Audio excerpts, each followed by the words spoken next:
Hey everyone, welcome back to my channel. In this video, I will show you how to easily disable background apps on your Windows computer and boost your performance. So let's get started.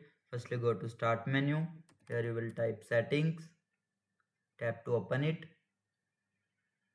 Now go to Apps. Then select Installed Apps. Now find the app you want to stop running in the background.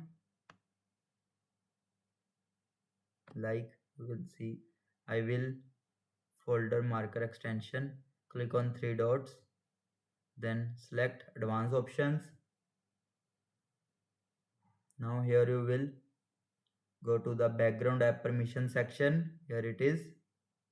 Click the drop down menu and select never. This will stop the app from running in the background. And that's it. Disabling the background apps can help improve your system speed and save your battery life. If you found this video helpful, don't forget to like, share and subscribe for more tech tutorials.